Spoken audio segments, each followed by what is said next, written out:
Hello and welcome. This is NTA Tuesday Live, and I'm Cyril Stober. Tonight, it's all about 25 years of sustained democracy and projections for the future. Now, the Tinubu presidency is a year old, and within this period, just how much has been given to all-round development in critical sectors. But before we get into the discussion, let's get to see this report put together by correspondent Francis Udojo. The need to access quality, decent and affordable housing by Nigerians has been a continuous challenge since Nigeria attained independence in 1960. Successive governments have rolled out several housing policies to address housing needs of the people. One of the key steps taken was the establishment of two federal housing delivery agencies, the Federal Housing Authority FHA in 1973 and also the Federal Mortgage Bank FMBN. With focus on FHA, it was created with the mandate to provide housing to low and medium income earners nationwide. These functions, the current Minister of Housing, Ahmed Musa Dangiwa, says were further expanded under the 2012 National Housing Policy to include the following key provisions. First, to develop and manage real estate on a commercial basis in all states including the FCT. It also has the mandate to provide sites and services for all income groups, execute housing programs as may be approved by the federal government, and to equally mobilize offshore funding for housing development. For effective delivery, the National Council on Privatization in May 2013 approved FHA's commercialization with the aim of reducing the magnitude of financial support of the federal government and allow the FHA adapt to changing business requirements. At this time, FHA had only managed to deliver 37,000 houses in its 40 years of existence. 10 years after commercialization, records show that FHA had only delivered a cumulative of just over 50,000 housing units. That shows an average of 1,000 houses per year in 50 years of its existence. This, the renewed Hope administration says it is not acceptable. I'm also pained to say that analysis of all the PPPs that the FHA has entered into over the years have delivered little or no value to the country. This is also not acceptable. FHA needs to wake up to its responsibilities. We have a serious housing deficit or housing crisis, and current efforts, speed of delivery and strategies must be increased to meet the challenge. To change the narrative, the appointment of Oyetunde Oladimeji Ojo, the new MD and CEO of FHA by Mr. President Bola Ahmed Tinubu on 15th of February, marks the beginning of a renewed hope in the agency with a charge on both the FHA and FMBN to deliver on their mandates of ensuring affordable housing for all categories of Nigerians. For FMBN, we expect you to meet and exceed the targets of your action plan, and I know you can. The delivery of at least 5,000 new homes annually, with a significant portion of this through the New Hope Cities and Estates program, disbursement of mortgage loan to at least 20,000 Nigerians annually, and this will mean quicker turnaround time and more efficient customer service. The ball is now rolling with the launch of the FHA digital portal, and with much expectations on the new leadership to wake up to its responsibility in achieving government's 100,000 housing delivery plan across the nation. Francis Dojo. All right, that report. Just to mention, of course, that when we talked about all-around development in critical sectors, housing just happens to be one of them. And we would also touch on what has been done in housing in this past 1 year. But the overall focus, of course, would be on 25 years of sustained democracy.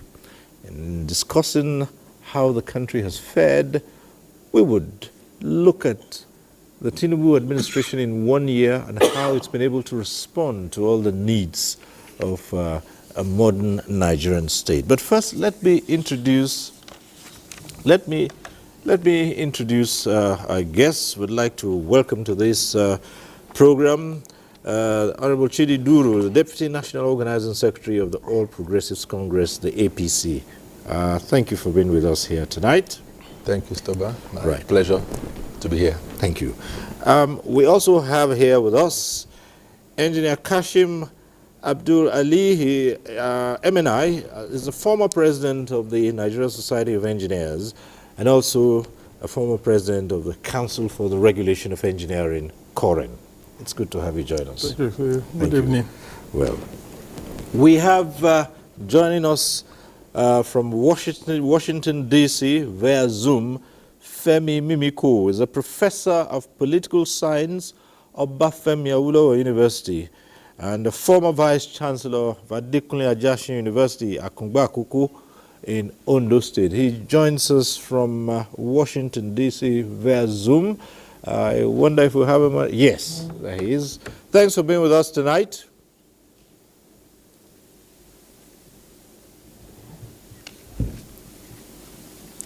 Okay. All right. We do know, of course, you're there with us, and much later I'll get back to you. But let me also welcome quickly to this program the Honorable Farouk Adamu, a former minority leader of the House of Representatives and a businessman. It's good to have you join us tonight on this discussion. Thank you. Good evening. Good evening. Right.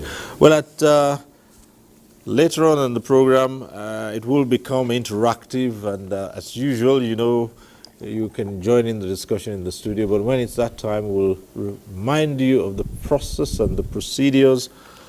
But first, let's get into the discussion proper and try to put things in perspective. Let's consider, for instance, that for the first time, Nigeria has had all of 25 years of unbroken democratic governance. And I'd like the Deputy National Organizing Secretary of the governing APC to comment on that before we start. Well, thank you, Mr. Stoba. I think it's something to be happy for as a people and as a country that in the last 25 years that Nigeria has enjoyed, as you said, unbroken 25 years of democratic experiments in Nigeria that started in 1999. And if there's anything to speak to it, is only to say that for the first time in the history of our country, we've had this 25 years. Nigerian people are beginning to appreciate the fact that the worst form, if you would like to use the word, of a democracy is better than a military incursion in our life. People are given the opportunity to speak their mind. People are getting more involved and more engaged in the political space to debate, to speak to what they consider would be the best way to run its government and its affairs with all its challenges. And then that, of course, represents an opportunity that it could also present that alternative views could be canvassed and then, of course, be hearkened to by those in government. It's glad news, and it's something that recommends itself, and I believe that as we get along in the discussion, we'll look at the trials, we'll look at the challenges, and, of course, the triumphs in the last 25 years. All right. Thank you so much. Honorable Farouk Adamu, again, you have been on virtually all sides of the political terrain, both on the party level and as a lawmaker. 25 years have gone through, and a lot of Nigerians would say, well, finally democracy is taking root. What are your thoughts about this period? Well, I think it is true that democracy has taken root in this country, but with a lot of mixed emotions, you know. The political class, unfortunately, I think we, the political class, have disappointed Nigerians in so many ways. Of course, just like what my colleague said, democracy, no matter how bad you put it, is still better than the military. But if you talk to people in Katsina today, or people in Abia, or in some other parts of this country, whether democracy works for them. So these are the kind of things that we really, at the political class, need to look at. And the cost of living also. These are things, these are reality, because it's got nothing to do with party now. It's about us, Nigerians.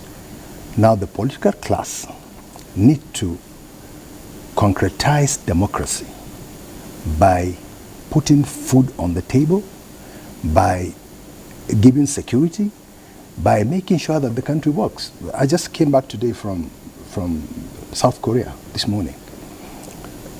It's sad that South Korea 50 years ago was probably just like what we were. And today, South Korea, we can't compare Nigeria and South Korea. So the political class, really the political class need to look inward. Probably we need to have, instead of national conference, a conference for all politicians across party lines to look at ourselves, look, are we treating our people right? Are there certain things that we need to do better? I think there are a lot of things that we need to do better.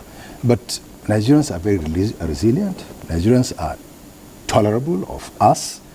And I hope we, the political class, the elites also, will have a sense of pity in our people so that we can govern them with the human face.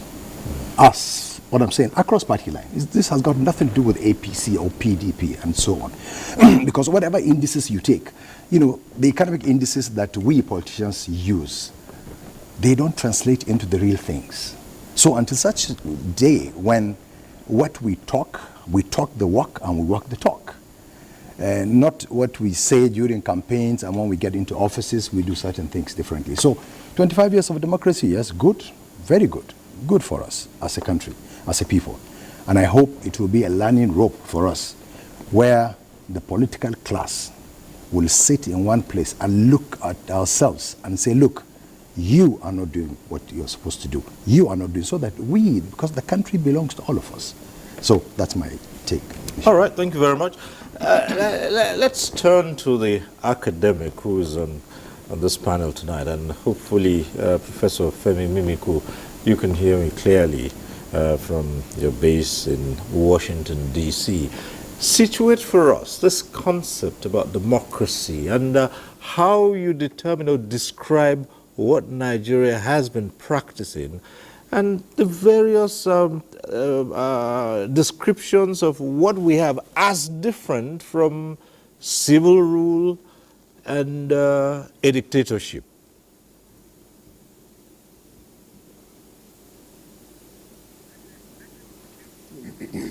Right, if you could just unmute your audio, I believe would be fine.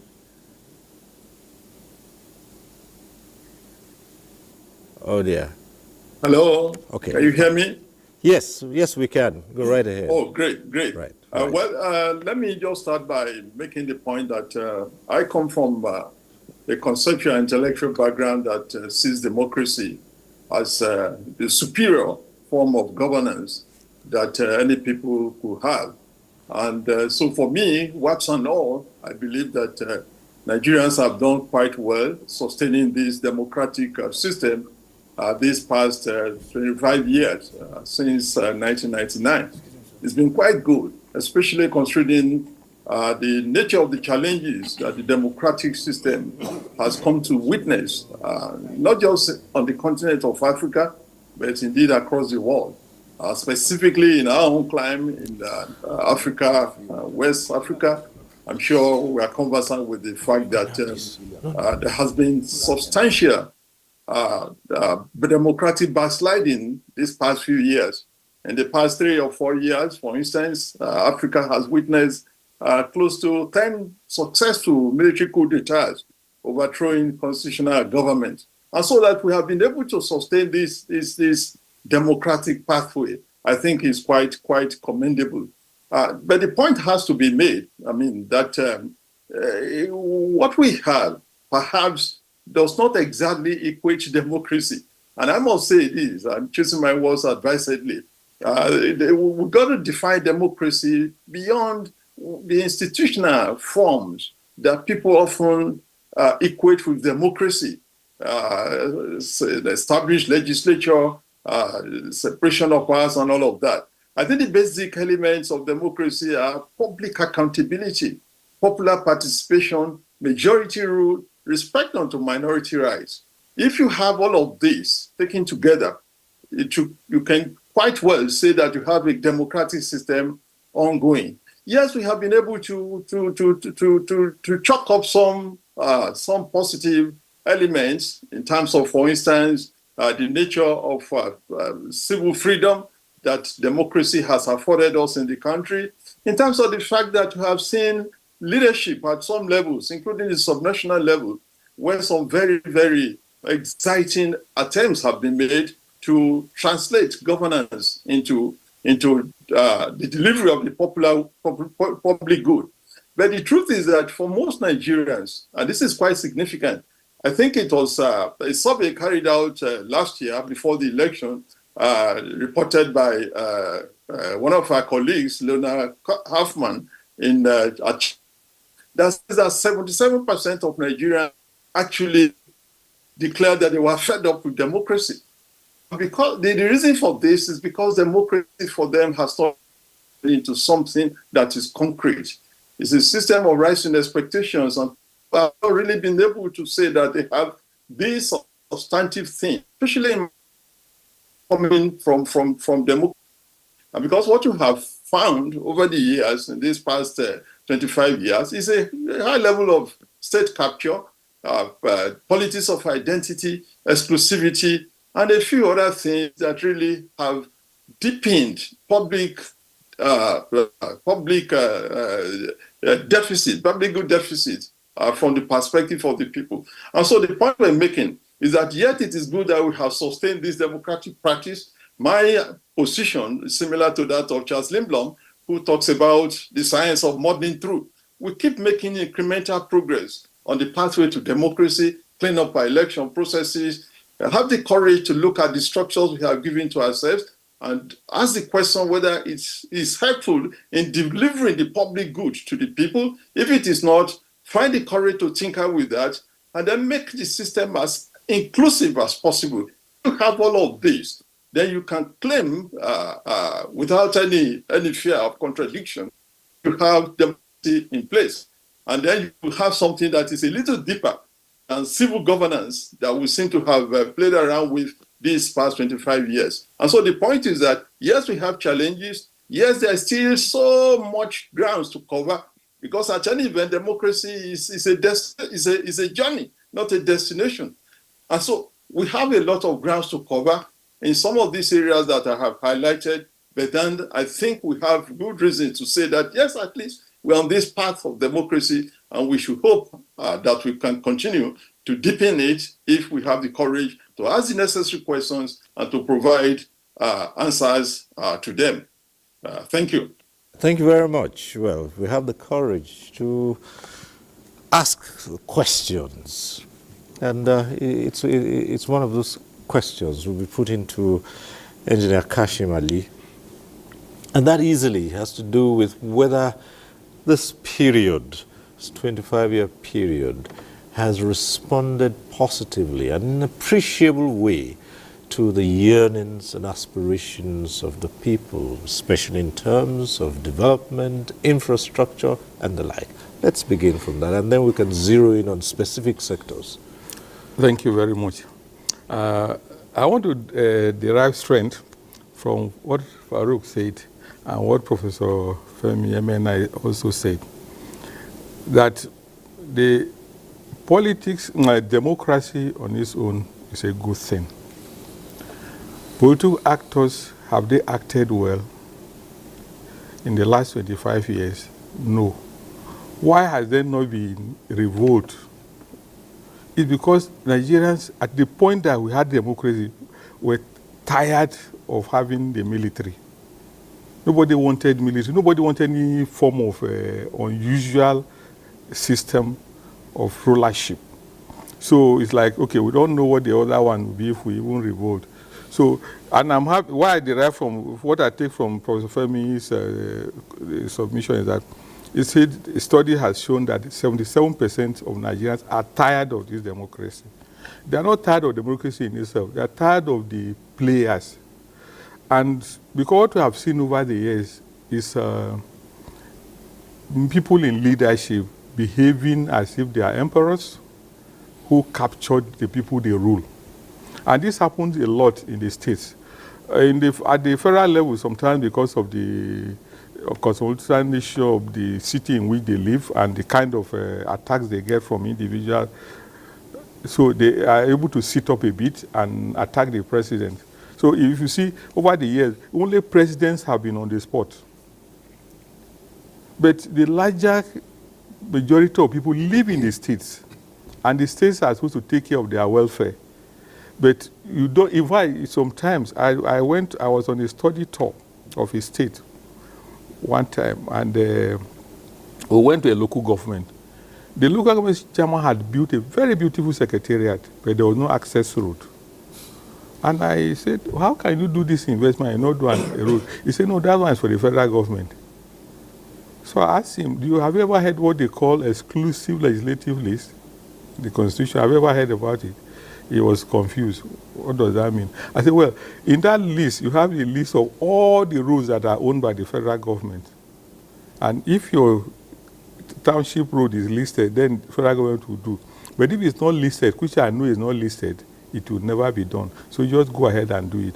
Now, what I'm saying is there's a lot of misinformation. Even sometimes the state governments will share their responsibilities and tell their citizens that it's the responsibility of the federal government. So, of course, that explains why people are tired. And I am tired also, even though I have one election. So have we derived enough benefits from 25 years of democracy for a country like ours that is still trying to develop? All the expenditures made over these 25 years, if they were properly channeled, we would have, for instance, our roads in such order that you can take your car and drive from Lagos to Maiduguri. We don't need to know even the towns you pass through, but you have a compass and you go because you are sure the road will be in good condition. And if the roads were good, there would have been a lot more interaction. Some of the insecurity issues we have in Nigeria will not be there. Because I have a classical example I'll give. Kaduna State used to be a boiling point in Nigeria at a time. When Governor McCarthy came, he did a lot of internal roads. And once those roads were done, people could no longer lie. You know, somebody can send a message that they are burning one village, maybe about 10 kilometers from your own village. But because there's no access road, you believe it and start doing reprisal. That's what was happening. But once there was road, you could take your motorcycle and just ride and go to that village to be sure what they are saying is true. So the place of infrastructure is that. So we have not prioritized infrastructure. I just use road as a case study, but all other infrastructure have not been prioritized. And so for me, we haven't got enough benefits. But Nigerians, because we are tired, let the political class not take advantage of that to think that people are happy with them. People are not happy, and there must be a change of attitude.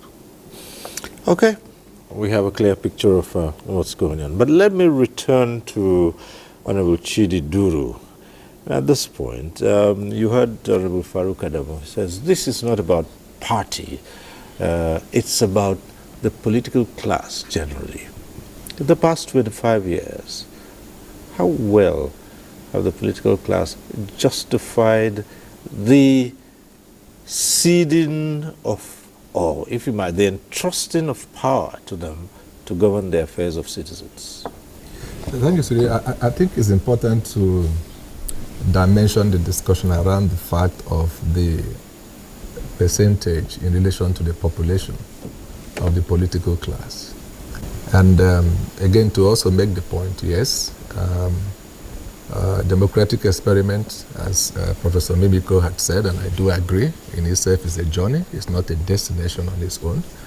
To also look at what are the expectations of the citizens with respect to the experiment that we're currently having in Nigeria that have taken the better part of 25 years. Again, popular participation, the dividends of the democracy for the people of Nigeria, putting food on the table, creating an enabling environment, shelter, roof over their head, and more importantly, security. Had that been provided, the answer is out there for the public to answer. But again, on the matter of how far have the political class been able to meet the demands of their office, the question then is, if the greater number of Nigerians, which Professor Mimiko had now alluded, close to about something percent, said they are tired of democracy, and Malam Ali had made the point that it is not really the concept of democracy that the people are against. It's probably the fact that the political class, or those who are entrusted with the leadership position, had not been able to justify the mandate given to them by the populace.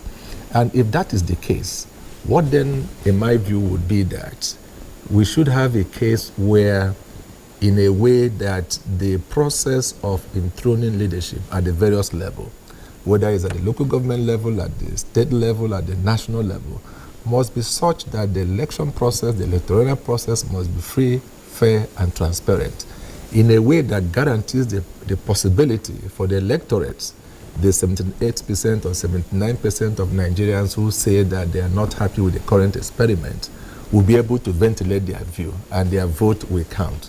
And that will be my advocacy.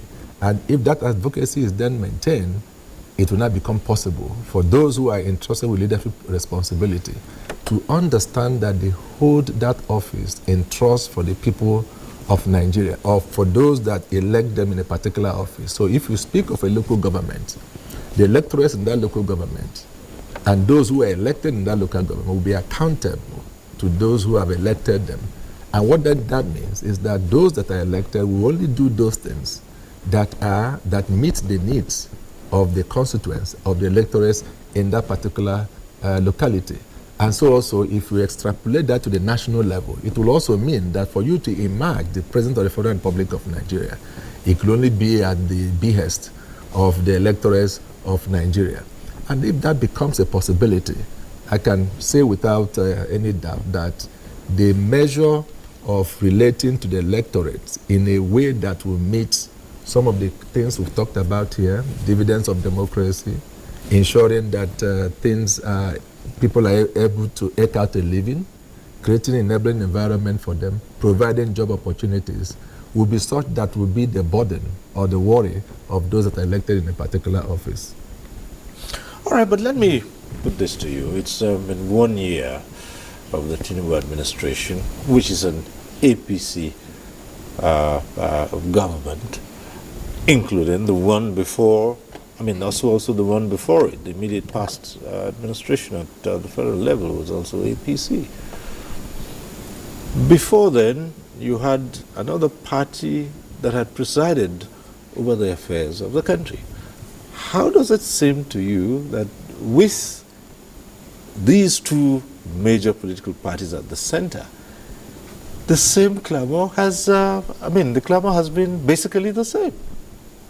Is there any ideology that defines how politicians respond to the needs of the people, given the platforms, which we now call the political parties?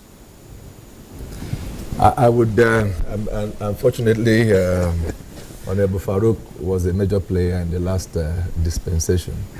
And again, in my former life, and up to now, he was also a major player. So when he speaks of the political class, I like to believe that he also speaks of his engagement and our engagement in the political process. And then in my first time being a member of parliament, I represented my constituency under the banner of PDP, Right. the People's Democratic Party, which is the other party you talked about. And you could say, without being contradicted, that of course the line of divide in terms of ideology or differences in opinion are thin and broad. You could basically not be sure of the differences between the political parties, as it were, and the agitation one would advocate is the fact that I think with our maturing in the democratic process, we have to come to a point where you can clearly distinguish from one political party to another. So APC must be seen to represent a different tendency from the PDP. And if that is the case, it then becomes easy for the electorates, in this case the citizens of Nigeria, to be able to make a distinction between what APC offers to them as a political party and what the alternative is. So to the question, is there a difference? I would say no. But the practitioners, again, to a very large extent, have always been the same. So you see a gravitation of one personality to another personality and all of that. But increasingly, I'm beginning to see that Nigerians are becoming a little bit more engaged, more involved in discussing the expectations from the people that are holding positions of authority in the country. So I would like to wager that as we get along in the political process, more and more distinction will be made. And those distinctions can only be made around the areas of the quality of leadership that is being provided, what the leadership is providing for the people of the country, and then, of course, in responding to the needs of the Nigerian, how is the government attending to it? And I think it is that actually bettered the APC as a government in 2015, following the birthing of APC, which includes the coming together of various political tendencies that merge in APC, and then gave them the opportunity to transition from one government and one party in power to an opposition that took over power in 2015. Well, Honorable Farouk Adamu, yes, we would expect you to comment on that. But in addition to what Honorable Chidi Duru has just said, I also want you to look at the other side and say, well, 25 years, very good. We've had sustained democracy for 25 years. But do you wonder or worry that after these 25 years, the issues still seem to revolve around give us good roads, give us potable water, give us power, and things like that? Well, unfortunately, it's like that. It's going to continue for quite some time. Just like what my brother said here, let me emphasize, there is no difference in the parties. Absolutely. There is no even thin line. He's talking about thin line. No thin line. It's just the leadership. We've seen the leadership style of Obasanjo. We've seen the leadership style of El Adwa. We've seen the leadership style of Jonathan, Buhari, and Tinubu. Each and every one of them has his own style. So that style is the norm, is the ideology, sadly. You see, let me, like Tinubu now, he did something which probably I don't think any president has done. When one of his ministers was accused of corruption, immediately he sacked her. So that has to do with the leadership, not the party. But then if you look at all of us, I always take us back to Edo State. In 2015, the connivance of the elites, the political elites. In 2015, my party, the APC, we had the present governor there. We campaigned for him under APC, Obaseki. There was nothing we didn't say about Izeyamu. Nothing. Now 2019, the tables changed. Izeyamu became the bride of APC. And Obaseki went to PDP. And the political elites had the guts to look at the Nigerian people. That look, PDP is bad. Now here is PDP candidate whom we said we call all sorts of names in 2015, contested under our party. And thank God we were defeated roundly, and I was very happy that APC was defeated in Edo State, so that because the people of this country need to teach us a lesson. So until such a time when Nigerians start seeing us in what we are, that look, you cannot come and tell me PDP is bad. No. Probably you could say Buhari is bad, Tinubu is good, Obasanjo is bad, Yar'Adua is the leadership, the leaders, honestly. For now, may God continue to give us good leaders who will lead the country in such a way that we will go to that ideological differences. Because the roads you're talking about, the food on the table and so on and so forth, we still have to continue talking about that. So, you see, some of my colleagues, politicians, shy away from talking the truth. And there's conscience. Conscience is whenever you go to sleep, things come to you. What did I do right? What did I do wrong?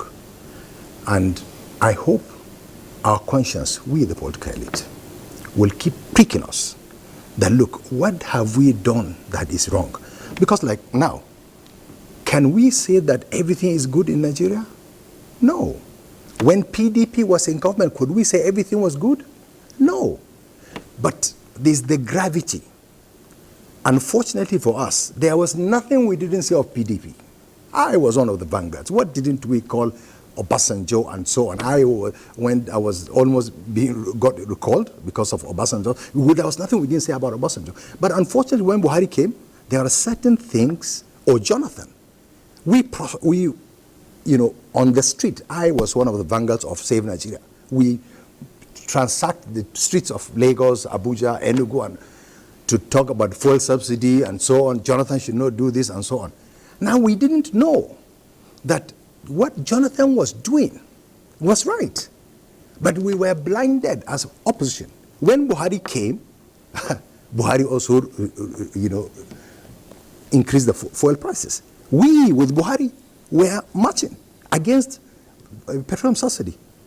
Now Tinubu came, removed it completely. The same Tinubu too was with us, saying that you can't remove subsidy, it's not good, it's not right. But we know deep inside us that removal of subsidy is the best. But it was very convenient for us as opposition to say that it wasn't good. Now God has given it to us. Now, Oya, take subsidy away. We've taken it away. And I still commend the government that because the government has courage to still explain to the people. They are explaining that by the time in the next 6 months, in the next 7 months, but I hope President Tinubu knows that 7 months will come.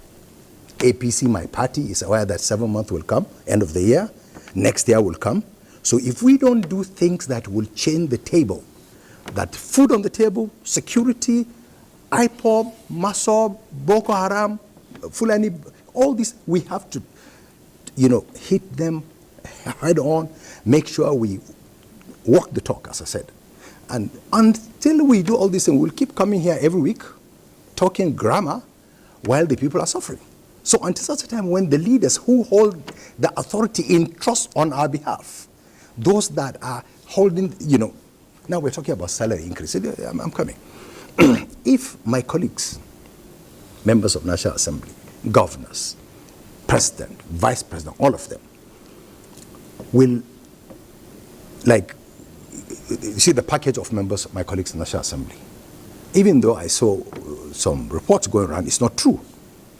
But then if members of National Assembly, their remuneration, their allocation would be paid 100%. Now the same National Assembly will not make sure that this, the minimum wage is jacked up to some reasonable extent. But then there are consequences.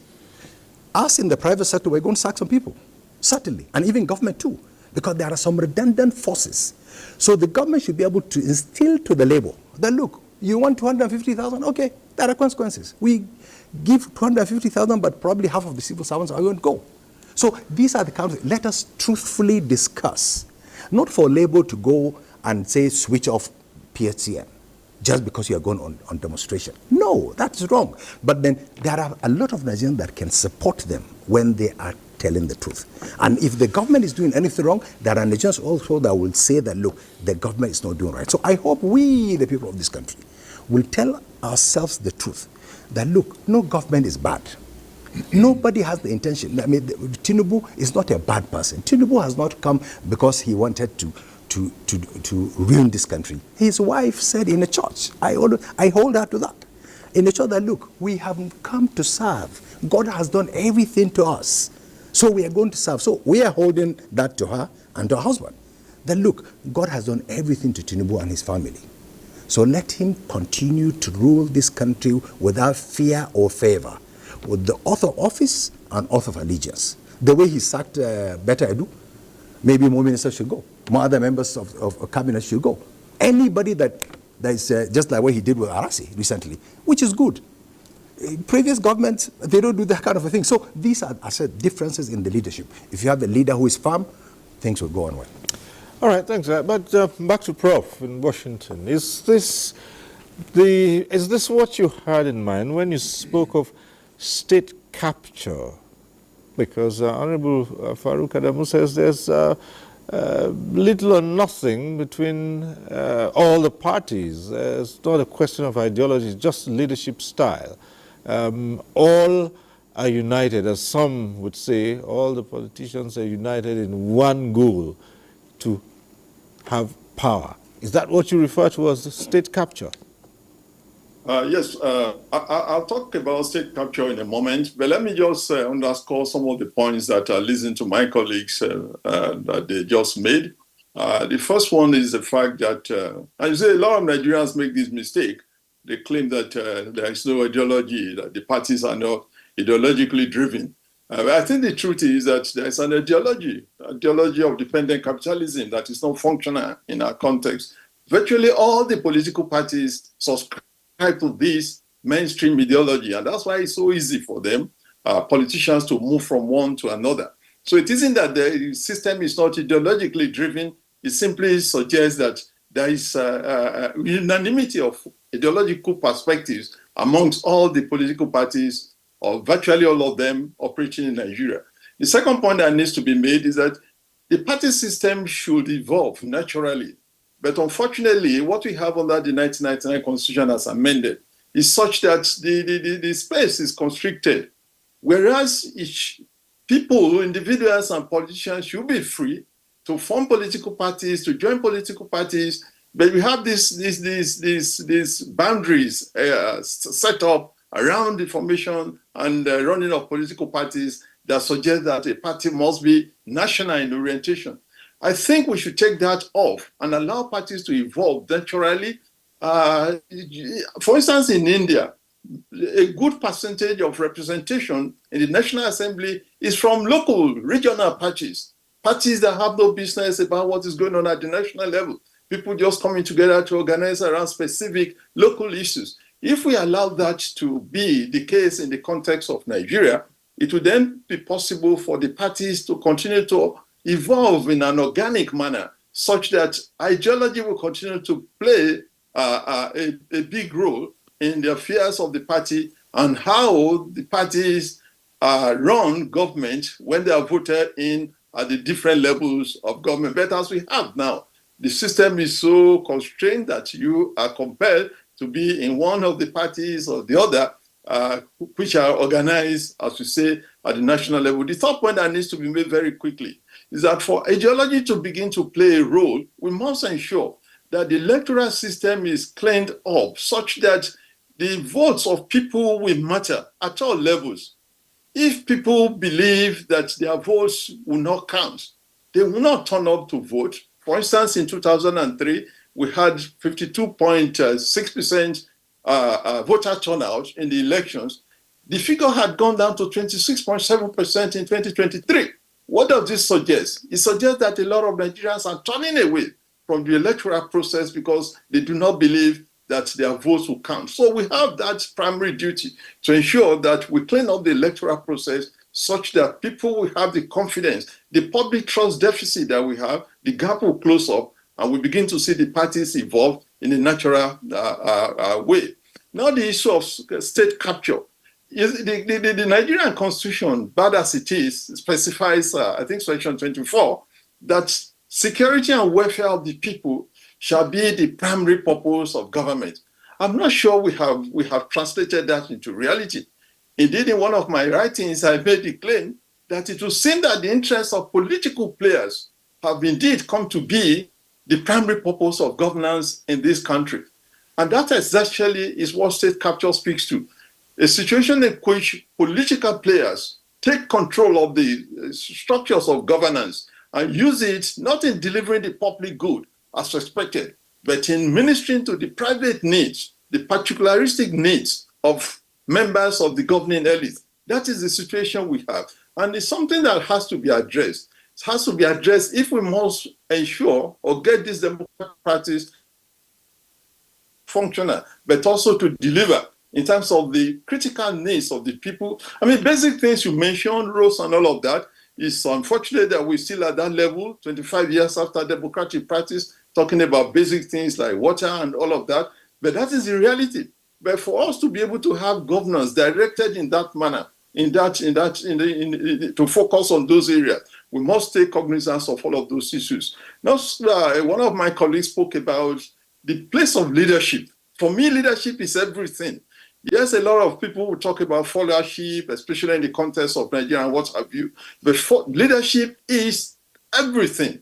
I have studied societies long enough, transition of societies from poverty to prosperity, from instability to stability, to come to the conclusion that in the affairs of nations, it is leadership that is primary. And that takes me to the issue of President Tinubu that the last speaker spoke to. I also believe that the dealing with the issue of subsidy and the harmonization of the exchange rate, those are fantastic macroeconomic instruments that we needed to have in place. The challenge we had was that these were done in a precipitate manner.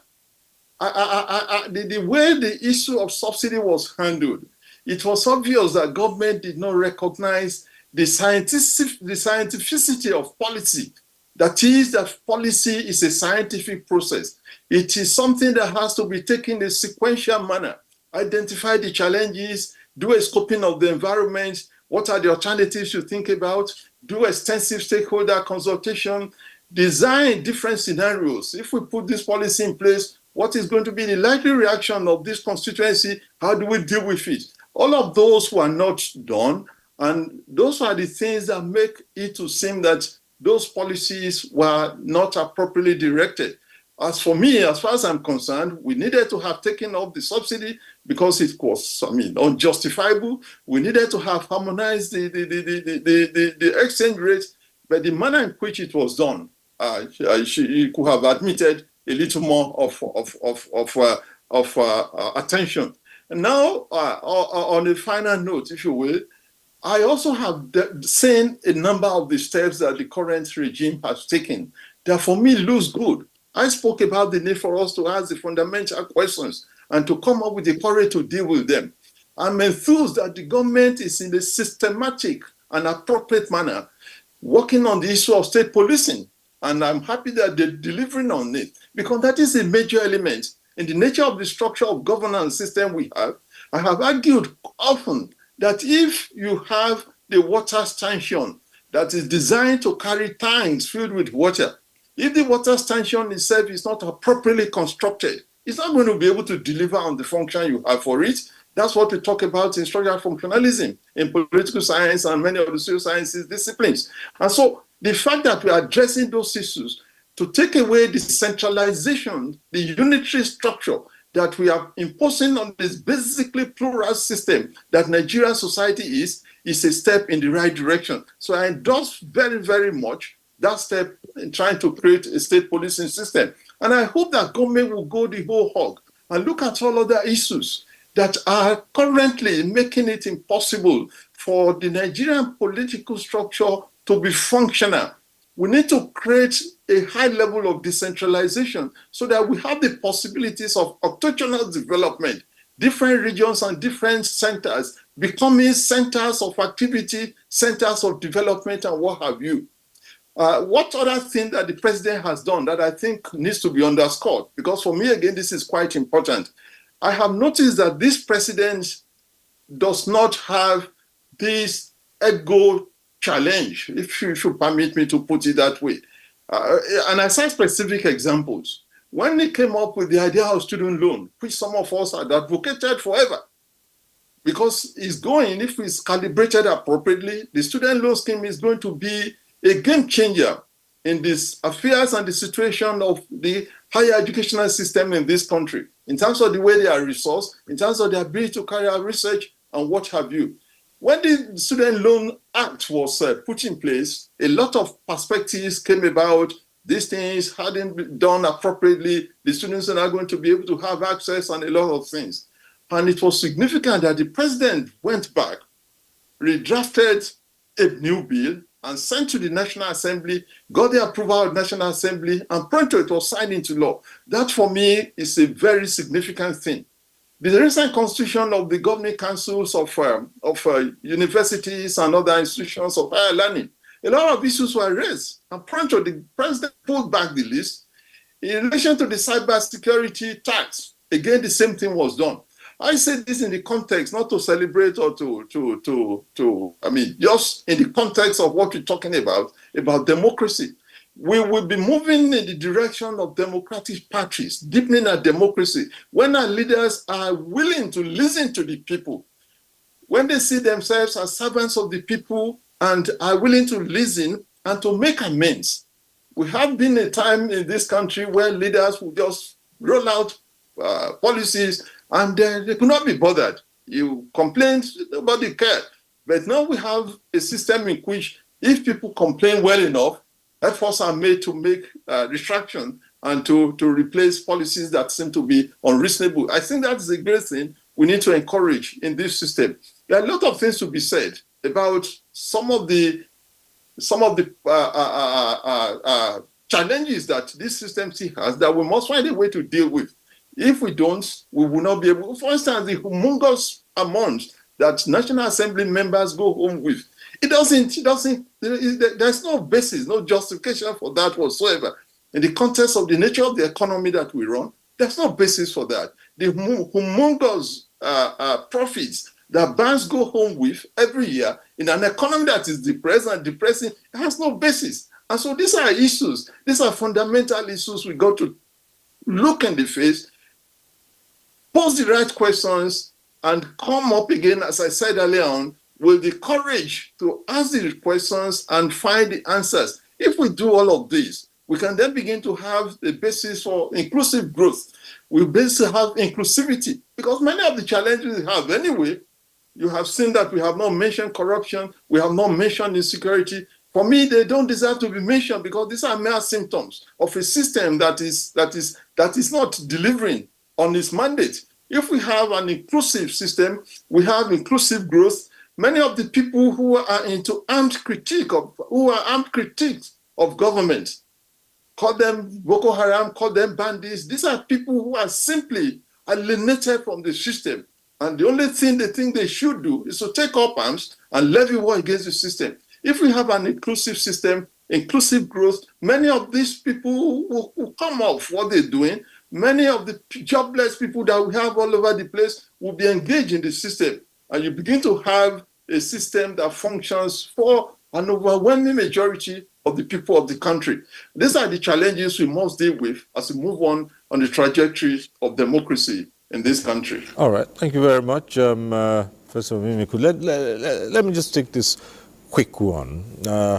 It will serve as the basis for going to specific areas where development is desirable, the people have asked for it to be done, but there are still constraints holding back. And if we look at the Tinubu administration, it's only been in office for just 1 year.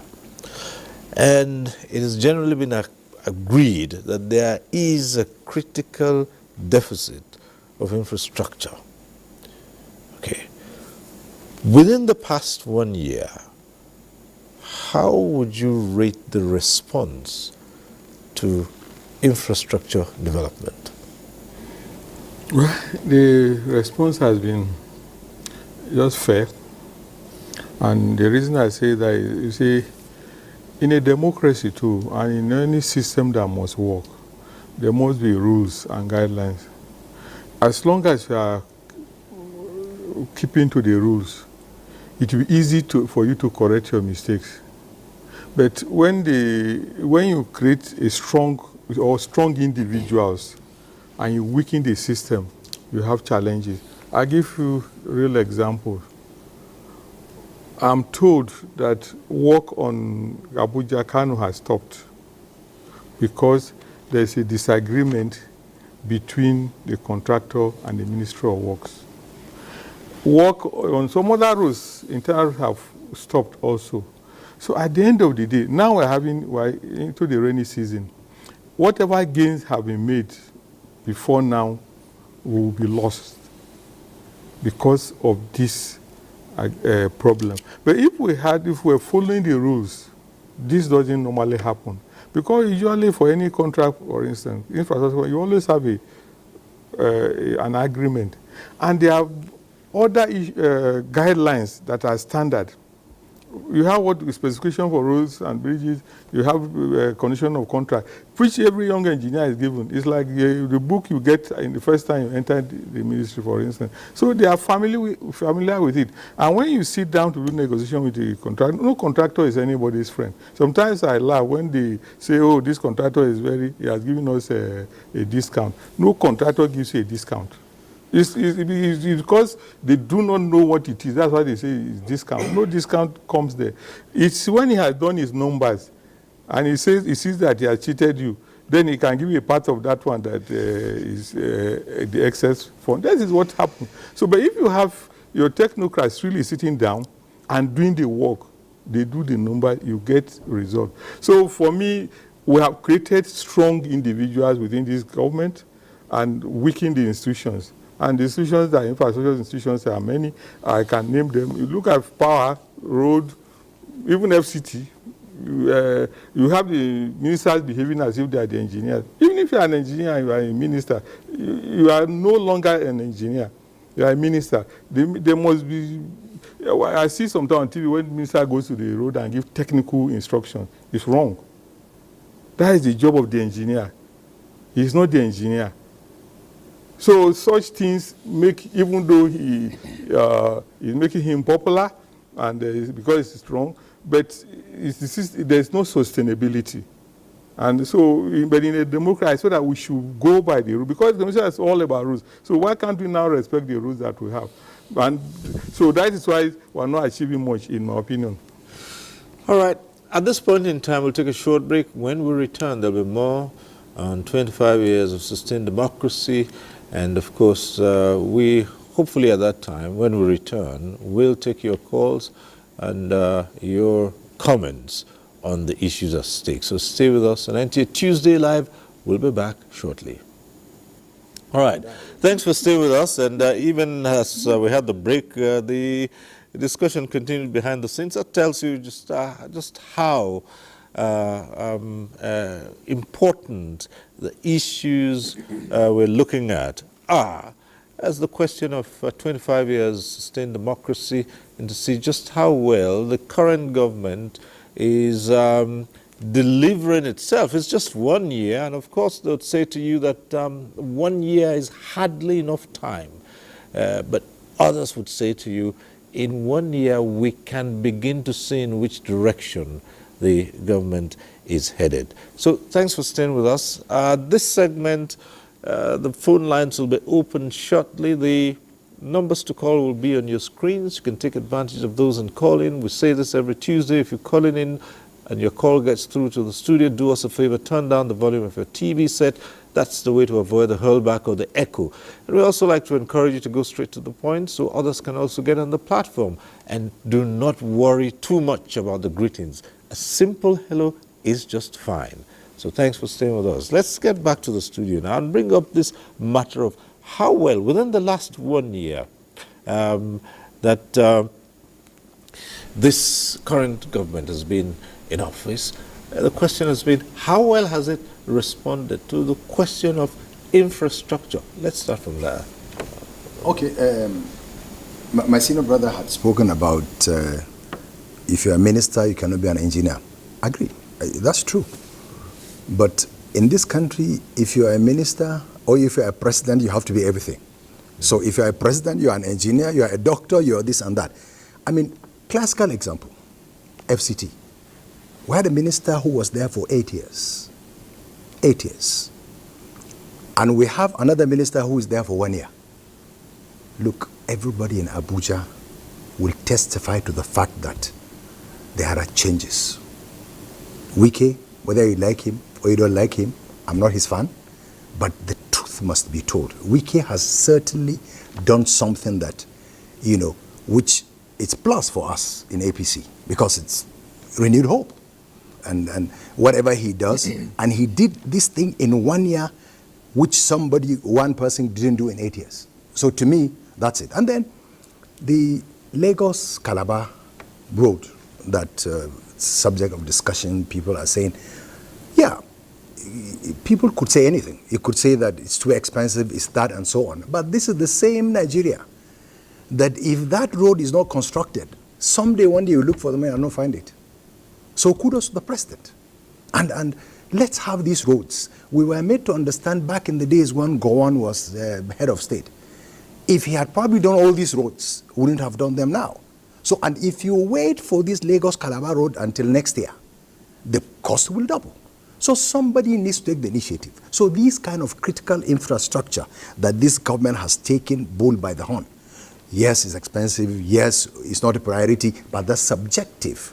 So this government has done very well in 1 year in terms of critical infrastructure in this country. And the Abuja-Kano road, yes, there are some disagreements, but my senior brother road work has commenced in some segments. Probably they've sorted out that problem that you're thinking about. Honestly, and I think we were with the president last week, northern elders, and that issue was raised. And Mr. President promised that work will continue, and work has continued. So these are the kind of things, just like what Brother Mimiko was saying, that pressure, when in democracy, when you put pressure on politicians, so sometimes they give in. So the northern leaders came to put pressure on the president, and the work has continued. So these are the kind of things that I think kudos to this government in terms of critical infrastructure in 1 year. Well, at some point, I would have been tempted to say, let's not ask Honorable Chidi Duru this question, because I would say, what else would you expect him to say? But it's only fair that you give your opinion on this within this past 1 year.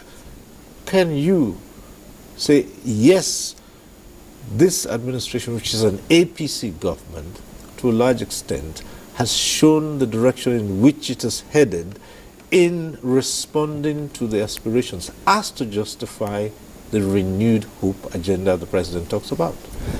I think it's clear, and I would like to also say that even for those that are not members of the APC and who are Nigerian citizens, one of the points that have been made very clearly in the course of this discussion is that there is a concept that if and when it is made known, and the government believes very truthfully that an alternative viewpoint is expressed with respect to a given policy of the government have always shown the character trait of always walking back and then coming back to address some of the concerns that are being raised by the Nigerian citizen. Professor Mimiko did address the point with respect to, and of course my colleague here spoke to the question of one of the ministers that were found to be culpable in his office, and the president quickly responded to that. We also talked in this panel the issue around the students' loan when it came out, and there were contestation around some of the clauses that led to the passage of the act in Parliament. The government again walked back on it. Again, with the concept of the state police, people did not think it was possible, but this government have shown great zeal and determination in making sure that that would happen, which in my view, as I've been advocated elsewhere, would lead to effecting local policing in our various environments. Nobody can police his locality more than the people that come from that area. With regards to the question of infrastructure, yes, we can say so. More needs to be done. But then, in the last 1 year, you could begin to see some of the effects of the policy that have been taken by this government to ensure that this infrastructure is provided across the length and breadth of Nigeria. The Third Mainland Bridge, one of the first steps that the Minister of Works did take when he came into office was to close down the Third Mainland Bridge. And if you go past through that road now, you can also say that the quality of that road is comparable to what it was when the bridge was open. My colleague here, Honorable Farouk, have talked about what is currently going on in FCT. And if what is going on in FCT is replicated in and around the rest of the 36 states in Nigeria, then of course you can say that the government is beginning to take the measured step to provide those basic infrastructural needs for the people of Nigeria. So I believe that 1 year, is it too early or is it too late to begin to measure the government? I would say it's early. But again, if you look at what the government have been able to achieve in the last 1 year, you could only say that if this track record continue in the next 1 year to the next 3 years, then of course you can begin to think that this government is beginning to respond to some of the deficit in providing infrastructure for people of Nigeria. And Nigerians will be happier in the next 2 years that this government came into place. And one striking factor, and I must say this, is that, again, we are now beginning to mature in a democratic process. Because now you have a government that says to the Nigerian people that, look, I don't need you to pity me. And that's the word of Mr. President. He said that I coveted this office, I worked for it, and I know what to do. And Nigerians should hold him accountable on his words. And with that, Mr. President, I believe we walk the talk to be able to provide those necessities that Nigerian people are looking forward to provide dividends of democracy, food on the table, security, employment, and a host of other things that Nigerian people will be looking at for. So, in a way, I would say that the last 1 year had been measured hope, renewed hope, and I think we can build on that, on those. All right, we have our first caller tonight. Calling from Sokoto is Samuel. Hello. Yeah, I'm hearing you.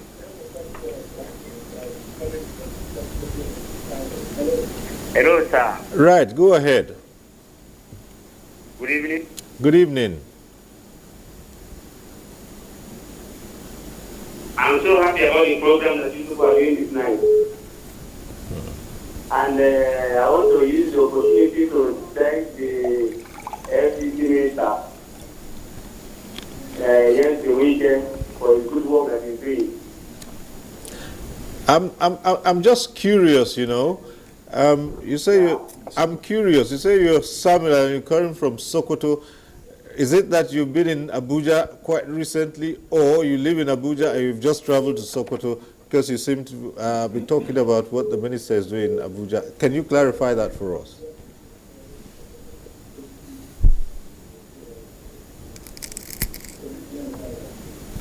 No, I live in Sokoto, but I'm traveling to the east last month. Okay. And I saw the handwork of the FCC minister. I'm so happy about that. Okay. All right. and I put in the Nigerian president. Okay. All right. Okay. Thank you for calling in, Samuel from Sokoto. Thank you. All right. Let's return to Prof. And yes, we started talking about infrastructure, but I want to take a step back from infrastructure for just a while, if you please, Prof. And come back to another aspect of democracy. Often you hear the dividends of democracy and things like that. But again, some of the key components of democracy would be the enjoyment of certain freedoms by the citizens. And here, you know, major among these is the freedom of expression. And I'd like you to comment on how you think Nigerians have enjoyed the freedom to express themselves under this current administration in the last 1 year. Yeah, but just before you answer that, Prof, I understand we have a caller who's been waiting on the line, and we'll return to you after we take this call from Birnin Kebi. Okay? But this call is from Birnin Kebi, but I believe it's not from one of the regular callers from Birnin Kebi. But just introduce yourself and let's hear you. Hello. Yeah, good evening. Yes. I'm Isaac Makera calling from Bernkeli. Okay, go ahead, please. Yes, I would like to thank the discussants for making a very good point there about the democracy in Nigeria for the past 25 years. And I think so far so good. We have experienced a lot of changes in terms of development and what have you. But the point I'm trying to raise here is that there is this notion of what the professor has said, the capture of how can I put it, is the democracy of what? People tend to, the politicians tend to forget about the real needs of their citizens.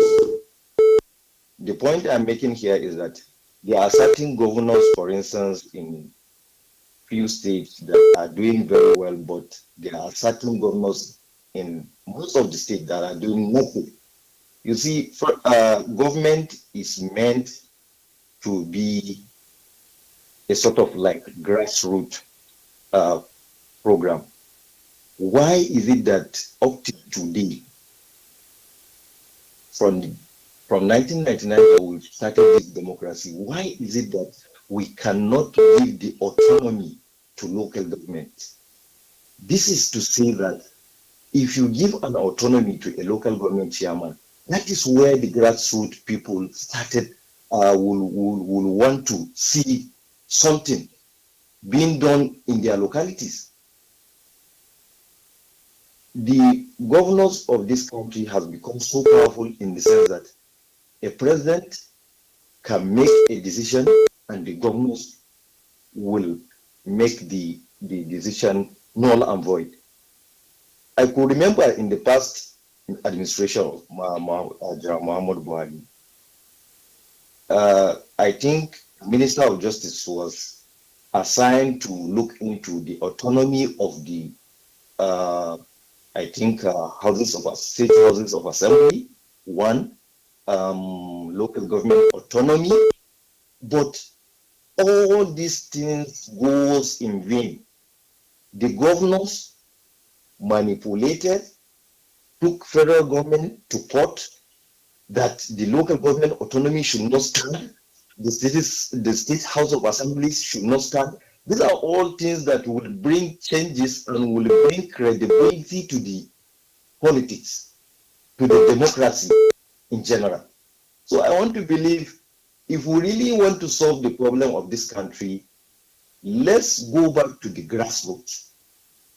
If an autonomy is given to a local government chairman, I don't see why somebody from a local government will be contesting for a state house of assembly or trying to go to federal house of assembly, house of reps, or the Senate, or become a minister or a commissioner in the state. He will be there with his people, trying to improve the lives of the local people around him. And that is where the growth of our locality will begin. I thank you all for this opportunity to talk to you, sir. Thank you. And from Birnin Kebi, thank you. Okay.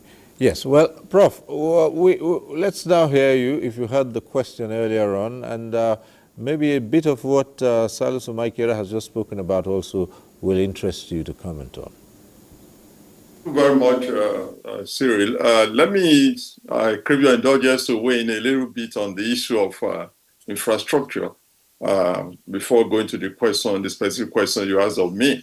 I think it's the World Bank that says that the quality of infrastructure that we have in Nigeria is number 8 in West Africa that is amongst the 16 countries in West Africa, the quality of infrastructure in relation to the needs of the people, we come as number 8. The implication of that is there's not much of money we spend on infrastructure that can be too much. No attention that we put on infrastructure can be regarded as too much. And I think it's good that we're addressing this issue.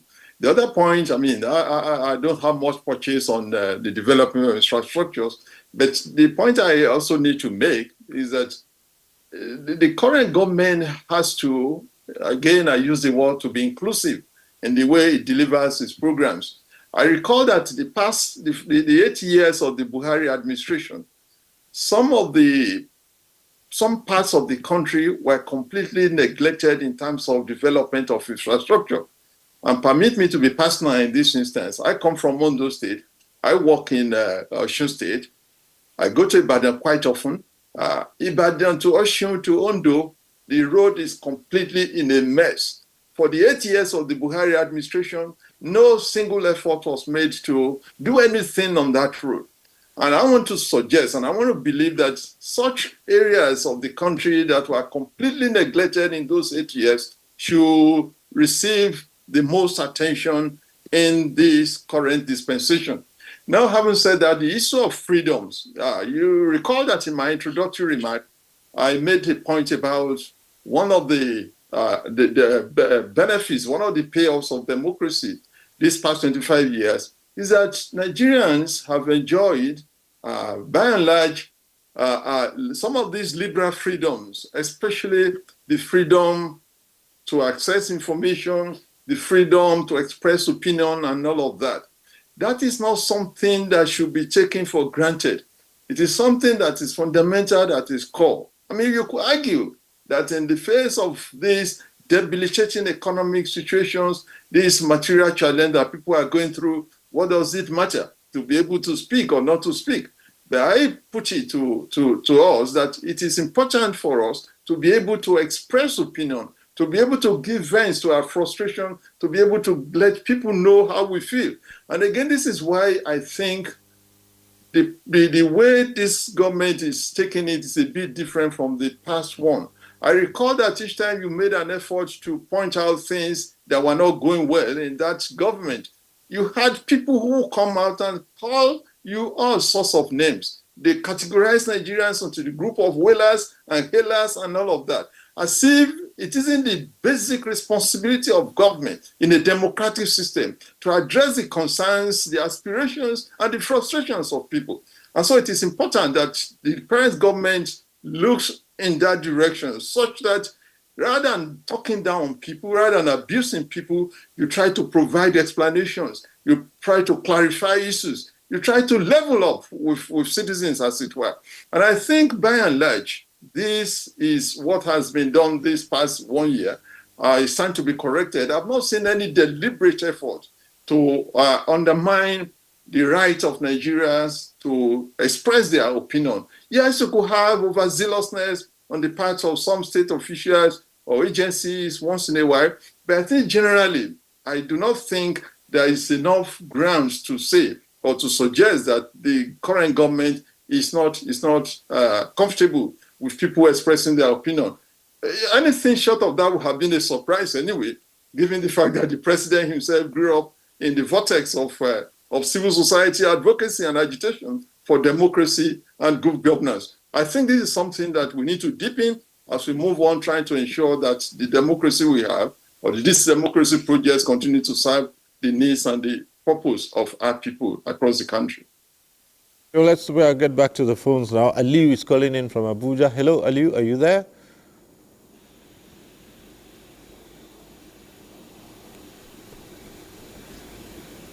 Yes. Right. Good evening, sir. Good evening. Thanks for being on. Go ahead. Thank you, sir. Actually, hello, sir. Yes, go on. Go on. Yeah, actually, my own contribution is, as far as I'm concerned, politics in Nigeria, we have not gone to anywhere after 25 years of political dispensation. It's this all the time. You see, right from Obasanjo period till now, things are still remain the same. Contracts are awarded, they are not executed. Another government will come and revoke the contract, award the contract, award it to another contractor. The work will not be done continuously like that. What are we asking for 25 years? Nothing. Nothing. And figure was told, maybe linking ATP, Ondo, and Ibadan. That is the right away right now. Oh dear. Abuja. Okay. Throughout the 8 years of administration, nothing is done. About the up to now is not completed. Okay. So, as far as I'm concerned, democracy is not even good for Nigeria. I pray the Nigerian army should come and take over from the politicians. No, I'm sorry, Aliyu, we'll have to cut you off there. We would not accept such statements on this network. You do know that you shouldn't say such things, and we would not let you use this network to air such views that are to a large extent subversive. And you cannot say that you are encouraging an undemocratic change in administration. We would not allow you to say that on this network. And just as we are on it, let me also appeal to those who are calling in. There is a limit to the kinds of things you could say. Yes, there's freedom of expression, but that is to the extent that those expressions are responsible and are within the ambit of the law. Thank you. Right, Honorable. Honestly, it's unfortunate the last speaker spoke the way he did. It's unfortunate because he lives in Abuja. How can he talk like that? How can he say nothing has happened? And it's the kind of freedom he has for him to even call for the military. Otherwise, if it was during the military, he says something else, they would have probably picked him by now. And you have to give kudos to the civilian government from Obasanjo to this time around. Yes, sometimes there could be some infractions here and there, but honestly, I think we cannot completely complain about democracy. Completely to say that, look, that the military is better. No, absolutely. And the last caller, I call on you to think deep and think back that it's not true what you said. You live in Abuja, you've seen the differences. And if you said 8 years, and then government is continuum. Obasanjo started some projects, Eradua continued with them, Jonathan started, Buhari finished them, Buhari's government started, this government is finishing them, so it's going to continue. After Tinubu, somebody else is going to come to continue. So it's not true that nothing has happened during the 25 years of democracy. It's not true. All right, back to the phones. We have a caller from Lagos. Hello. Could you introduce yourself and ask your question or make your comment? Thank you. Hello. Hello, go ahead. Yeah, good evening. This is Teddy from Lagos. Okay. Yeah, thank God for this program, and I commend every statement that has been made so far. So my solution to the projects that have been ongoing since 25 years in democracy is I am of the opinion that every project ought to have been spread across the nation. Then taking cognizance of especially the major roads, the major express roads that connect the major cities because of the commercial activities purpose, ought to have looked into critically and delegate the ministers to be able to make sure that they have a seamless finishing of those projects, because most of those projects are actually hanging up, particularly Ofene, Bini, Lagos Express Road. That road has been a dead zone. If you look at it critically, you find out that several businesses have been lost. So now, my question is that what will this administration do to correct these things? Thank you. All right, thank you very much. Calling in from Lagos. Well, yes, the the party man, the Deputy National Organizing Secretary of the APC. Well, thank you, Mr. Soba. I think it's important to dimension the comment that was made by Mr. Aliyu with respect to the statement he made. And again, it speaks to the fact of what we have put on the table, that one part or one ingredient of a democracy is the freedom to speak, of expression. And of course, within reasonable bounds. Right. And it is important that he's aired his view.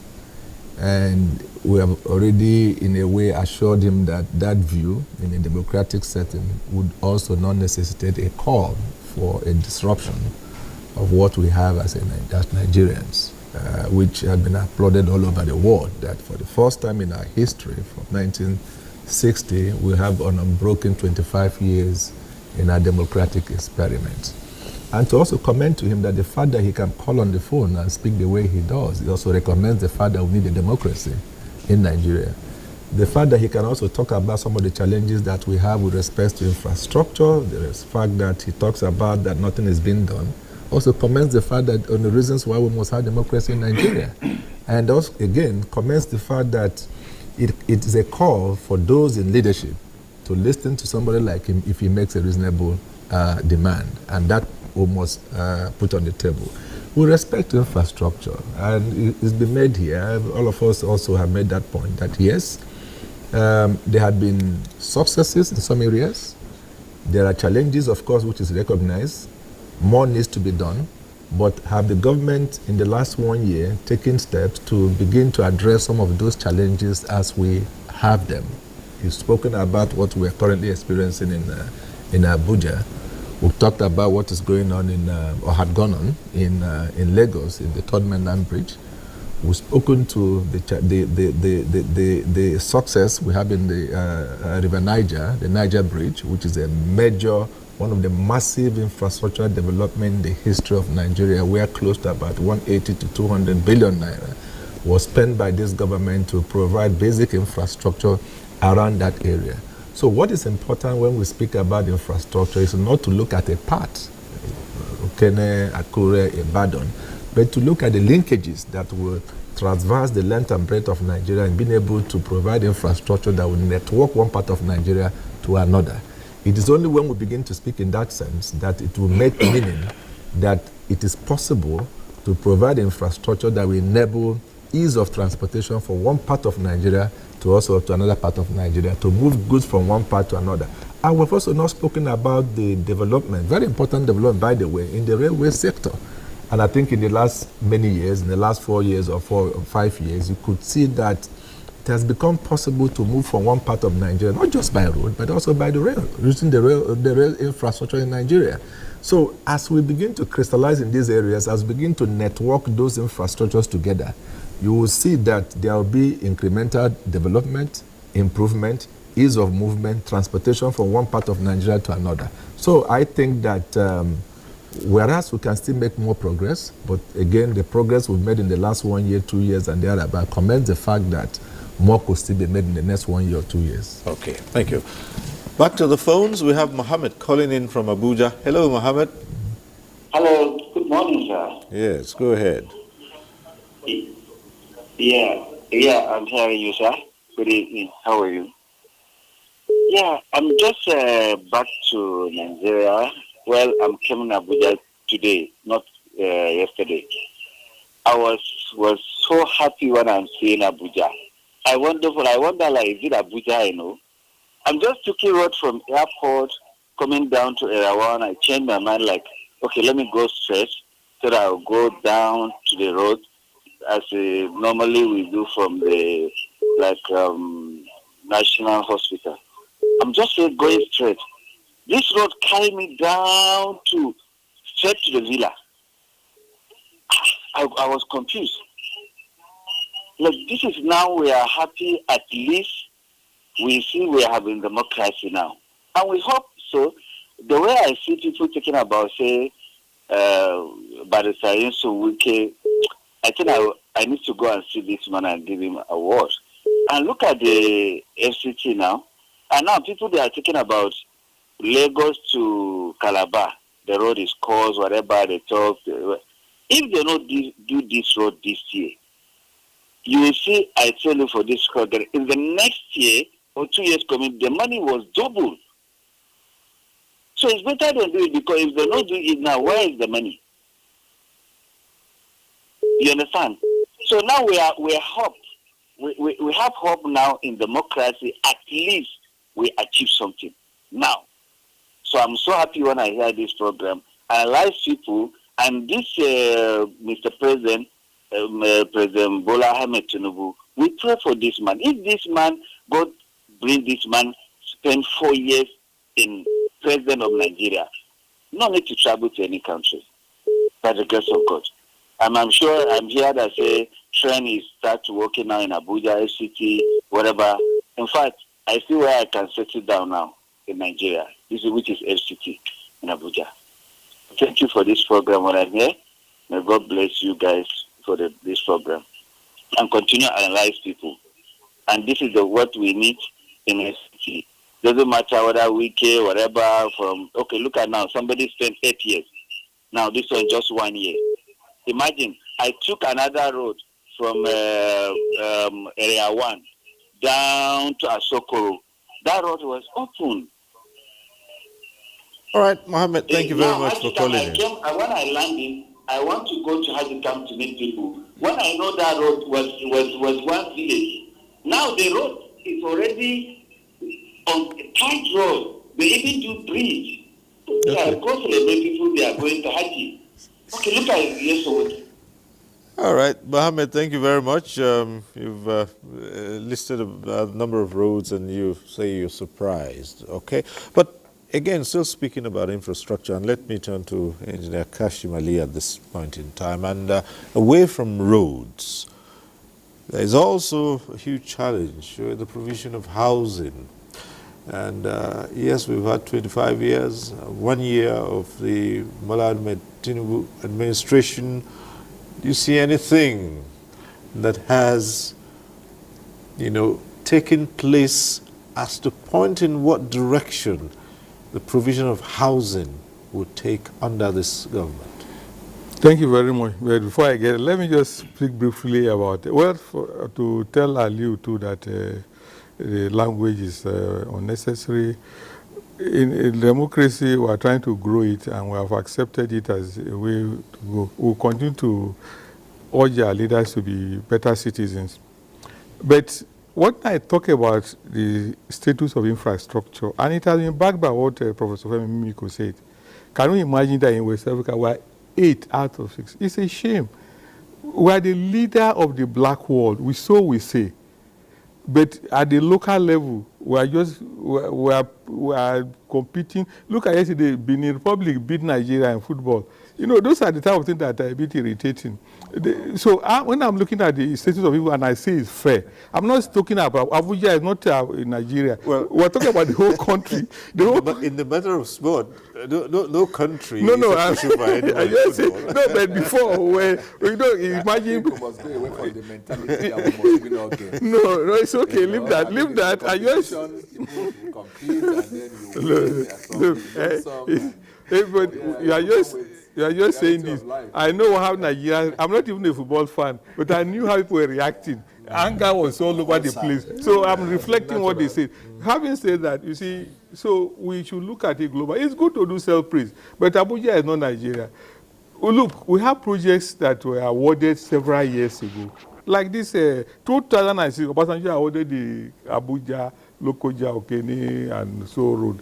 It's still not finished. So movement is restricted. Kano was done by President Buhari's. It's still not finished. We have the Kano Meduguri. So there are many roads that are not finished. So we cannot self-praise ourselves just because Abuja is good. Even Abuja, if we have to be honest with ourselves, it's also credit to the past administration. The procurement was done by them.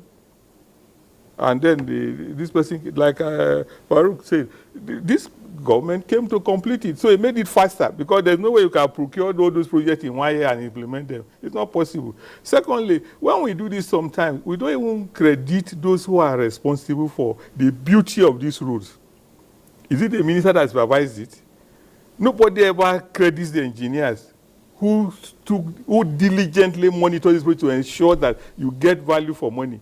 Nobody talks about them. And that's why in other climes, there's recognition for everybody.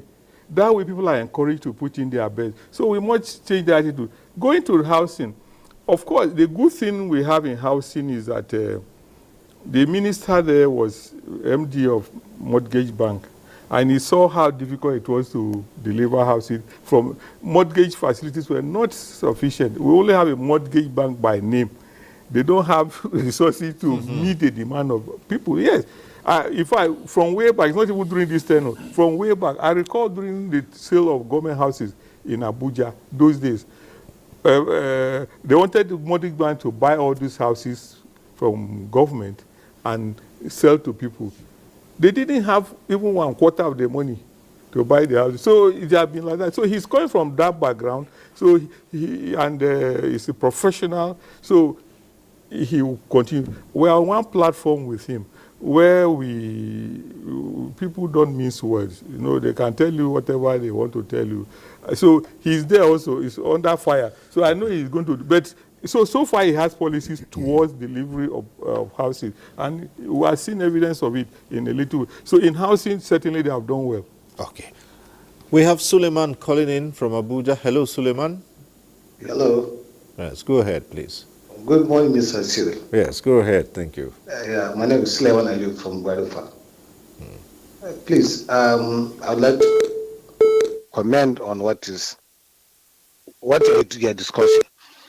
Honestly, your kudos are supposed to be given to Barrister Nelson Wike. We are in Abuja. We knew how Abuja has been. We thought after the fight, nobody could come and make changes. Today, we are beginning to have hope, renewed hope in the administration of Bola Tinubu. But I would like to ask the president to please identify more of Wike to other ministries so that we have more infrastructure in Nigeria within the next 3 years. Thank you very much. Thank you very much, Suleiman. Well, let's go back to Washington, D.C. We have Professor Femi Mimiku, who's right there, and he's been listening to some of the questions and the comments here. Let's hear what you think about them. Yes, let me just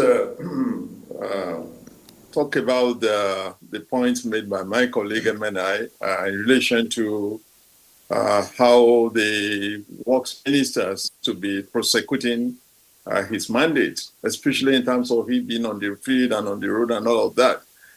Incidentally, I believe that Engineer Umahi is one of the more qualified people that we have in the federal cabinet, given the fact of his training and how he has conducted himself. I think it is not out of place for you to have the political head of the ministry to also be out there on the field supervising some of these projects and issues of concern to their ministry. For me, that's actually the point we're making about leadership. I mean, I listen to a lot of the callers, for instance, who talk about how wonderfully well Wike's ministerial slot has transformed Abuja, or is transforming Abuja. Now the point that is being made there is that leadership has made a difference. And so if it would take a minister to be out there on the field because he has the technical knowledge, the technical capability to understand the nature of the work being done, I think it's something that should be encouraged. I don't think we should discourage that.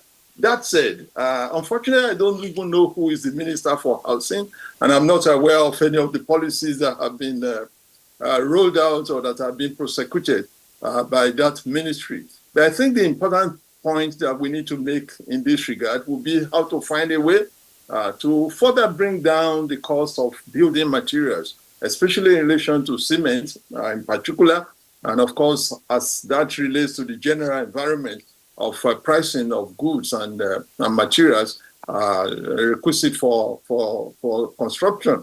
Because where I come from my own part of the world, people often prefer to build houses themselves. If they have access to credit, they have access to the funds and all of that. And I think it will be easier for them to do this if the pricing of these elements are moderated in a way that will enable them to be able to afford to do and pick up all of these things. But sincerely, I'm not conversant with what the Minister of Housing is doing. I don't know what the policy looks like, and I don't even know who the minister is. I mean, pardon my ignorance. So thank you very much. Thanks a lot, and Honorable Farouk. Yes, Honorable Farouk Adam. Yeah. About the housing, there are two things I want: power and housing. Now, the housing, I think I call on Mr. President, the way he fashioned the student loan. I think with the minister who is coming from Federal Mortgage Bank, that bank should be encouraged, empowered to give out facilities to citizens, because the ministry cannot build houses for everybody. But if they give facilities the way they are doing the students' loan, if certain amount of money will be given to mortgage bank, so that people will have access to funds, so that people can build houses around the country. So in terms of housing, I think government should look at the way in such that people will have access to funds. Then major issue is power. Power, I think this government needs to look at it critically, honestly. The government needs to look at it in such a way the minister needs to stand up, because there are constitutional issues a lot of people have raised. Discrimination, when you say ban A, ban B, ban C, and so on. These are constitutional matters that the minister needs to look at to ensure that all citizens are treated equally. And let the rhetorics in power sector is more than the actual thing on ground. So we need to see this power, not rhetorics. We need to see power in our houses. Not for a minister to come and sit down and tell us that he's churning out 6,000 megawatts, but only 4,000 can go out and so on. And so there is still deficiency of power in the country, and the minister needs to sit up. All right. Well, we are into the last bit of this program now, and we will return to the central theme of it all, which is projections for the future after 25 years of sustained democracy. A lot of people have said, yes, we've had 25 years, more geared towards civil rule, and imbibing the democratic tenets is still a challenge, even if we're working towards it. What do you say in the next 25 years? I would like to believe that as a country, we continue to walk the path of democracy. If we've done this in the last 20 years, I project in the next 20 years that Nigeria will still remain a democratic country. I would like to also believe that the political actors, as has been said here, will become a lot more responsive and responsible to the citizens. This government, as we have pointed out, began to demonstrate that by listening to Nigerians and walking back in some of the important policy documents that had been spoken to, in particular with respect to the student loan. We said when the government became very clear that a number of improvements needed to be made in that sector, in that particular policy document of the student loan. The government walked back on it, came back again, and had now refashioned it in such a way that would meet those expectations that Nigerians had pointed out that needed improvement. We also believe that with respect to infrastructure, not just government being able to provide those basic infrastructure, we think that the government will begin to look at areas of using financial instruments to accelerate growth in the infrastructure space. In building roads, it must not only be provided by the government, there need to be some instrument that will enable institutions with big ticket funding to look at some of the roads under a PPP arrangement to deliver it to the citizens of Nigeria. In terms of housing, I am not one of those that believe that government will need to build housing. Yes, some of the low-income houses, but again, to be able to close the infrastructure deficit in that sector, I think that a lot of instruments, policy documents with respect to mortgage facilities, being able to access funding at a cheaper rate to deliver housing for those who would like to build housing. This, I think, in the next few years will become the norm rather than the exception. I also believe that with respect to issues around security, with the state policing, if that is innovated and put in place, that more and more security can be guaranteed, not just in the areas that we should expect, but also in the local areas to give comfort not just for citizens alone, but also for businesses, because you can only invest in an area where you think that it is safe and secure. I also believe that there will be a lot more confidence of the not just FDIs investing in Nigeria, but also in Nigerians beginning to have comfort to invest in their system and their society, to be able to provide financial resources to businesses, and also guarantee that there will be safety of their investment in Nigeria, that is also secured in a way that makes it meaningful for Nigerians to make such investment. So this will be my projection in the next 25 years, to also enable my other co-panelists to also have their say. Right. Thank you. No, I see a beautiful future because, for instance, listen to the president recently when he addressed ACF. I said they should go back and talk to their governors. The governors stay in Abuja. When they collect their allocation, sometimes their accountant generals come here to sign checks and then they don't even go back. And, you know, and like I told you, that case of the state I visited, the state was, they believed that their problems were caused by the federal government.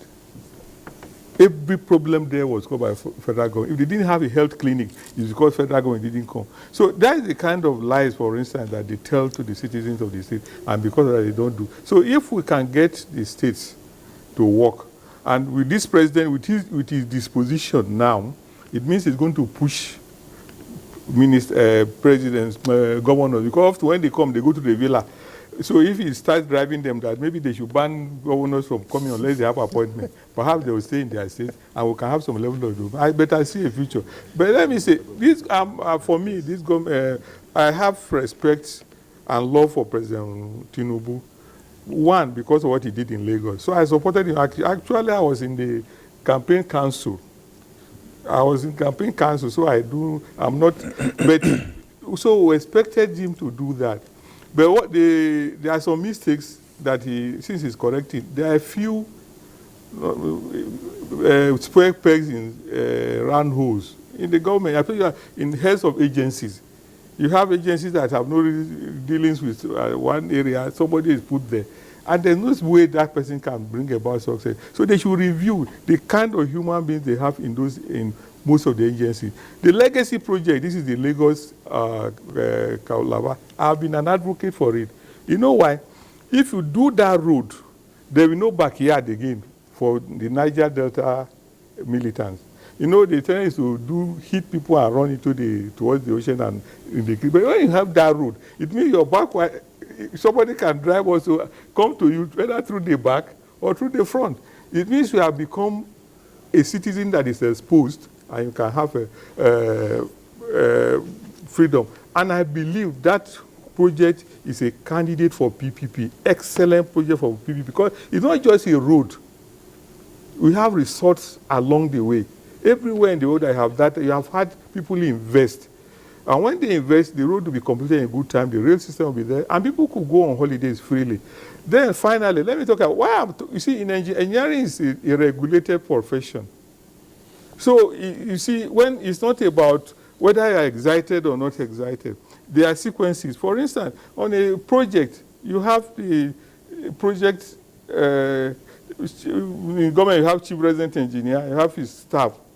And in fact, to the last person, the measurements will be done by the craftsmen, and they must be returned to the next person. You collate it. So you have accurate figure at the level of the chief resident engineer, who passes to the engineer. So once he has that, you have accurate information. If you want to negotiate, that's what you use to negotiate. But if you do it from the top, and because I see them every time, these days, it's only in this government I see people praising contractor. Contractor should not be, it's not praised, it's not unethical to even praise contractor openly, because you are doing advertisement for them. It's not allowed. So these are the things I'm talking about, standard practice. So that is what it is. So I'm not like, they are doing well, but they are diminishing the relevance of the institutions that they are heading. And if they do that, by the time they go, there will be no sustainability. That is my point.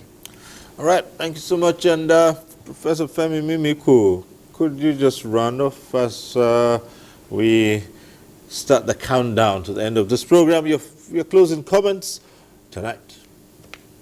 Thank you very much. Let me just try to wrap up by paraphrasing the former British Prime Minister Winston Churchill, who said that so many governance forms had been tried in this world of sin and war, but that none is as good as democracy. So democracy is the worst form of government, except that it is better than all others. My take is that democracy is something we must have. You cannot begin to undercast the mobilizational value of democracy. But to be able to continue to ensure that democracy works for Nigerians, again, it's the critical issues who have to be addressed. It's important that we find a way to clean up the political process such that we'll be able to have a structure that is consistent with the nature of our society. I make the point again that the Constitution that is only federal in name, but to all intents and purposes is a unitary form of Constitution that we have been trying to run Nigeria with in the past 25 years, has proven that it is not appropriate and adequate to take us to what, if you will, we could call the promised land. And so we must find a way to decentralize considerably such that we will be able to give the federating units, call them states, call them provinces, call them regions, enough powers such that they will be the locus of influence, the locus of power, the locus of activity. And you'll be able to use that to mobilize the latent capability of Nigerians. We need to do this. Politics, by the way, is the context within which governance takes place. If we do not get the political setting very well, if we do not get the structure through which decisions, through which choices are made by our leaders very well, we may not be able to move in the appropriate manner in the direction of the usage of the democratic structure to deliver the public good for Nigerians. I think it's important to pay attention to this. Thank you so much for having me. Thank you very much, Professor Femi Mimiku, Professor of Political Science, Obafemi Awolowo University, and the former Vice Chancellor of the Adekunle Ajasin University, Akungba Akuku, in Ondo State. We appreciate you being part of this program. Thank you.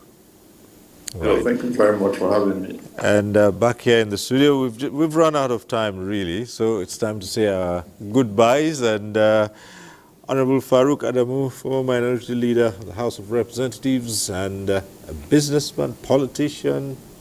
You're still... Farmer. Farmer, yes. That's the big one. We appreciate your contributions regularly on this program. Thank you so very much for coming. And let me also say a big thank you to Honorable Chidi Duru, Deputy National Organizing Secretary of the All Progressives Congress. Thank you for being here. Thank you. And thank you so much to Engineer Kashim Ali, former president of the Nigerian Society of Engineers and also a former president of the Council for the Regulation of Engineering. Thank you. Corin, thank you for being here. Thank you very much. All right. And that's our program. Thank you too for being part of it. Next week we'll be back with NTA Tuesday Live. I'm Cyril Stober. Bye for now.